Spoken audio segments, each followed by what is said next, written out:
اعوذ باللہ من الشیطان الرجیم۔ پناہ مانگتا ہوں میں اللہ کی شیطان مردود سے۔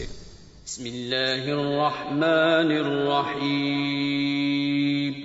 شروع اللہ کا نام لے کر جو بڑا مہربان نہایت رحم والا ہے۔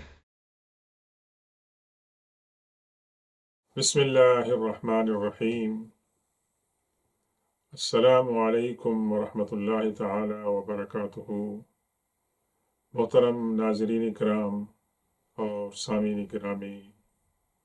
آج آپ کے سامنے اپنی کتاب امثال الحدیث کے باب ایمان اور اسلام میں سے ایک دوسری پیاری حدیث لے کر حاضر ہوئی ہیں، اور اس حدیث کے اندر حضور پاک صلی اللہ علیہ وسلم نے ایمان کو قمیص کے ساتھ تشبیہ دی ہے کہ جب انسان زنا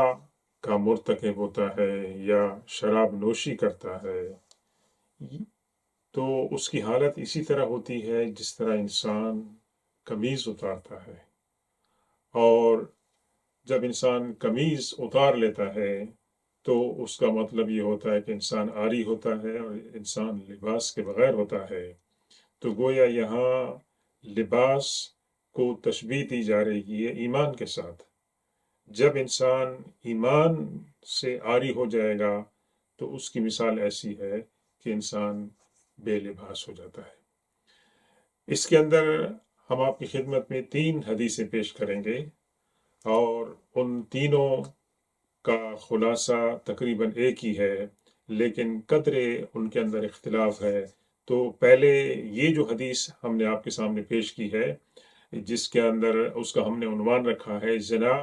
اور شراب نوشی کی حالت میں مومن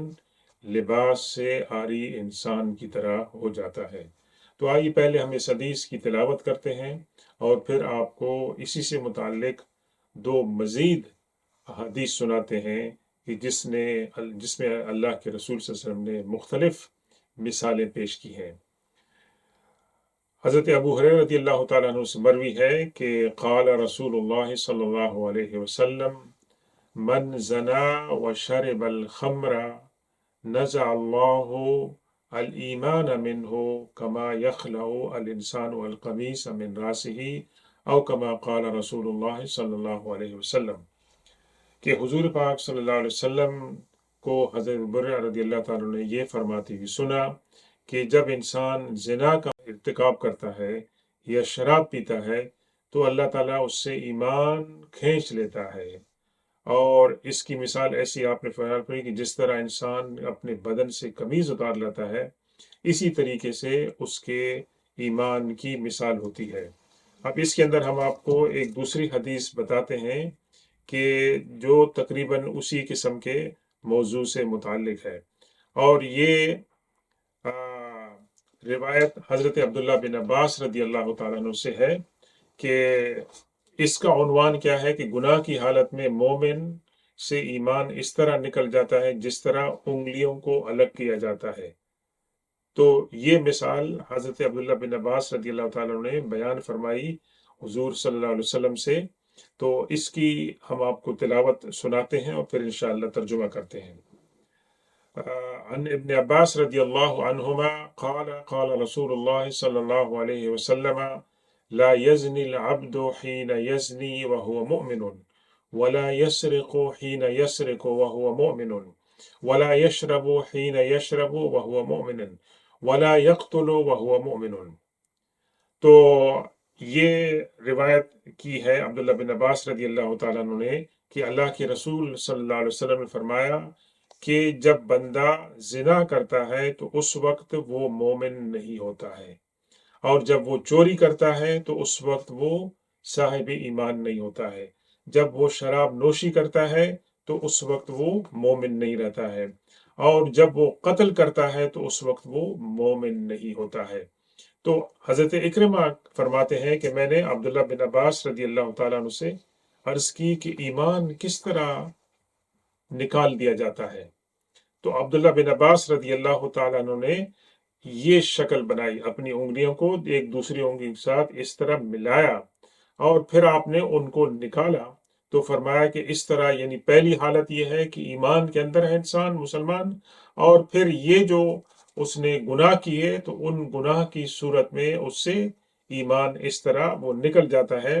اور اگر اس نے توبہ کر لی تو ایمان واپس لوٹ آئے گا، اور پھر آپ نے اپنی انگلیاں اس طرح ملائی۔ تو یہ حدیث نمبر 2 آپ کو ہم نے بتائی ہے۔ اس کے علاوہ ابھی ہم آپ کو ایک تیسری حدیث سناتے ہیں کہ جس کا تقریباً یہی مفہوم ہے، اور اس کو روایت کی ہے حضرت ابو ہریرہ رضی اللہ تعالیٰ عنہ نے، کہ حضور پاک صلی اللہ علیہ وسلم فرمایا اذا زنى العبد خرج منه الایمان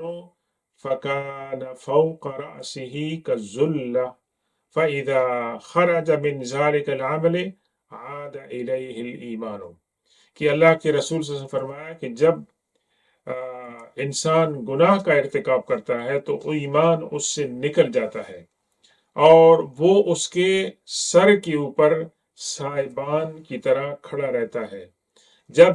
وہ انسان اس عمل سے نکل جاتا ہے اور وہ دوبارہ ایمان کی طرف لوٹ آتا ہے تو وہ سائبان اس کے اوپر آ جاتا ہے اور اس کے ساتھ مل جاتا ہے، کیونکہ اس کا ایمان جو ہے وہ واپس لوٹ جاتا ہے۔ تو ناظرین گرامی، 3 احادیث کے اندر 3 مختلف مثالیں اللہ کے رسول صلی اللہ علیہ وسلم نے بیان فرمائی، اور تینوں کا خلاصہ یہ ہے کہ جب مسلمان گناہ کبیرہ کا ارتکاب کرتا ہے تو گناہ کبیرہ کے ارتکاب کے وقت وہ ایمان سے باہر آ جاتا ہے، اور اگر ایمان سے جب باہر آ جائے گا تو اس کا مطلب کیا ہوگا کہ وہ نور سے نکل کر تاریکی کے اندر آ گیا ہے۔ اب ایمان جو ہے وہ روشنی ہے، وہ نور ہے، اور گناہ جو ہے وہ ظلمت اور تاریکی ہے، اور یہ دونوں آپس میں اکٹھے نہیں ہو سکتے ہیں، دونوں ایک دوسرے کی ضد ہیں۔ تو مسلمانوں کے اندر ایسے طبقات بھی ہیں کہ جو یہ کہتے ہیں کہ اگر مسلمان گناہ کبیرہ کا ارتکاب کرے گا تو وہ اسلام کے دائرے سے خارج ہو جائے گا، اور ان کے سامنے اس طرح کی حدیث بھی ہے۔ لیکن اہل سنت والجماعت کا یہ تقریباً متفقہ عقیدہ ہے کہ گناہ کبیرہ کرنے سے مسلمان اسلام سے خارج نہیں ہوتا۔ اللہ تبارک و تعالی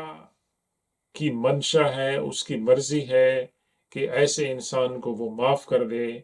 یا ایسے انسان کو اللہ تبارک و تعالی سزا دے، لیکن جب تک کہ ایک مسلمان نعوذ باللہ شرک نہ کرے وہ ایمان کے اندر شامل حال رہتا ہے۔ ہاں، جب وہ مسلمان گناہ کا ارتکاب کر رہا ہے، گناہ کبیرہ کا ارتکاب کر رہا ہے، اور اس گناہ کو کرتے اس کو وہ جائز سمجھتا ہے، تو پھر 2 چیزیں ساتھ ساتھ نہیں رہ سکتی ہیں۔ پھر اس کا مطلب یہ ہے کہ اس نے اپنی ایمان کی تجدید کرنی ہے اور توبہ کرنی ہے، اور توبہ نصوح کرنی ہے کہ میں نے اس گناہ کی طرف دوبارہ جو ہے وہ نہیں لوٹنا ہے۔ اب اس کے اندر کون سے گناہ کبیرہ ان حدیثوں میں بتائے گئے ہیں؟ ایک تو زنا کا ذکر ہے، چوری کا ذکر ہے، اور شراب نوشی کا ذکر ہے، اور اس کے ساتھ ساتھ کسی بے گناہ انسان کو قتل کرنا،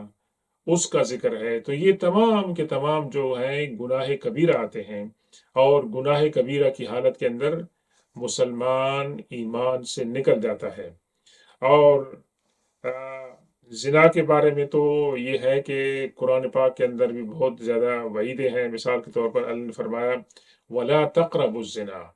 زنا کے قریب مت جاؤ، یعنی یہ کہ زنا مت کرو نہیں کہا، بلکہ فرمایا کہ زنا کے قریب مت جاؤ، یعنی ایسی چیزوں کے قریب مت جاؤ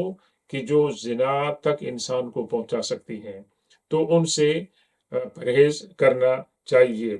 اور ایک قرآن کے اندر ایک آیت میں سورہ انعام کے اندر اللہ نے کیا فرمایا وَلَا تَقْرَبُوا الْفَوَاحِشَ مَا ظَهَرَ مِنْهَا وَمَا بَطَنَ، اور فحش باتوں کے قریب مت جاؤ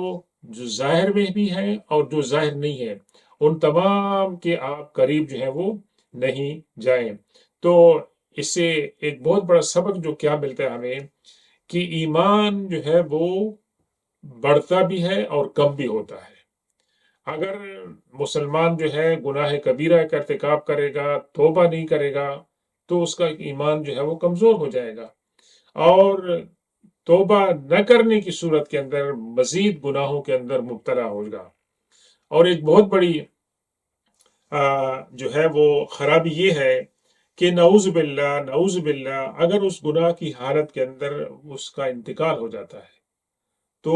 اسی حالت کے اندر اس کو جو ہے وہ اٹھایا جائے گا۔ اللہ تبارک و تعالیٰ کی مرضی ہے، اس کو معاف کرتا ہے، اس کو سزا دیتا ہے، لیکن یہ اچھی علامت نہیں ہے، خاتمہ بالخیر کی علامت نہیں ہے کہ انسان چوری کرتے وقت، زنا کرتے وقت، شراب پیتے وقت، یا کسی بے گناہ انسان کو قتل کرتے وقت انسان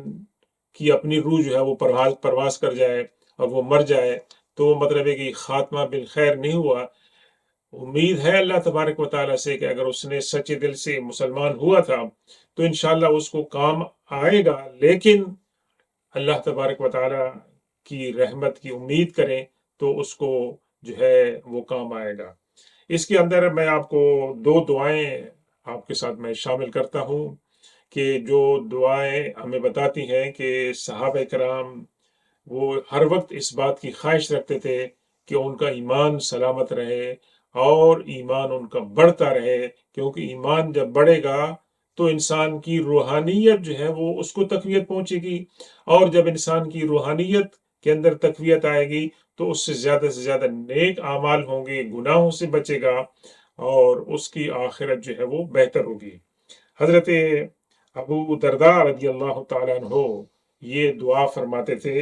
نسأل اللہ ایمانا دائما، ہم اللہ سے دعا کرتے ہیں کہ ہمارا ایمان دائمی طور پر ایک حالت کے اندر رہے اور وہ بڑھتا رہے، وَيَقِينًا صَادِقًا، اور ہمارا جو یقین ہے وہ سچا ہو، یعنی جس طرح ہم کہتے ہیں کہ مرنے کے بعد دوبارہ زندگی ہوگی، یہ یقین ہمارا سچا ہونا چاہیے۔ ہم نے اپنی زبان سے اور عمل کے ذریعے اس کو ثابت کرنا ہے اور اس پر عمل کرنا ہے۔ وَعِلْمًا نَافِعًا، اور اللہ ہمیں ایسا علم عطا فرمائے کہ جو نفع پہنچانے والا ہو۔ اور اس سلسلے میں ایک بہت پیاری دعا اسی موضوع پہ اللہ کے رسول صلی اللہ علیہ وسلم کے ایک جلیل القدر صحابی جناب عبداللہ بن مسعود رضی اللہ تعالیٰ عنہ کی تھی کہ وہ فرماتے تھے کہ اللہم انی اسألک ایمانا لا یرتد، اے اللہ میں آپ سے سوال کرتا ہوں ایسے ایمان کی کہ جو پھر نہیں جاتا۔ اسی سے آپ جو اردو میں ہمارے ہاں کہتے ہیں مرتد کو، کہ جو پھر جاتا ہے، یعنی نہیں، ایمان جو ہے وہ ریٹریٹ نہیں کرتا ہے بلکہ ایمان استقرار ہے اور وہ مستقل ہے۔ وَنَعِيمًا لَا يَنْفَدُّ، اور ایسی نعمتوں کا سوال کرتا ہوں جو ختم نہیں ہونے والی ہے۔ وَمُرَافَقَةَ مُحَمَّدٍ صلی اللہ علیہ وسلم فی اعلیٰ جنت الخلد، اور جنت الفردوس کے اعلیٰ مقام کے اندر اللہ تبارک و تعالی ہمیں حضور پاک صلی اللہ علیہ وسلم کی رفاقت جو ہے عطا فرمائے۔ تو یہ دعائیں جو ہیں وہ مانگنی چاہیے۔ خلاصہ یہ ہے کہ گناہ کبیرہ سے انسان اسلام سے خارج نہیں ہوتا، لیکن اس کے ایمان کے اندر جو ہے وہ کمی ہو جاتی ہے۔ تو آج اس خوبصورت امثال الحدیث کے اوپر ہم اختتام کرتے ہیں۔ انشاءاللہ آئندہ ایک نئی حدیث کے ساتھ آپ کی خدمت میں حاضر ہوں گے۔ تب تک خدا حافظ۔ سبحان ربک رب العزت عما یصفون، وسلام علی المرسلین، والحمد للہ رب العالمین۔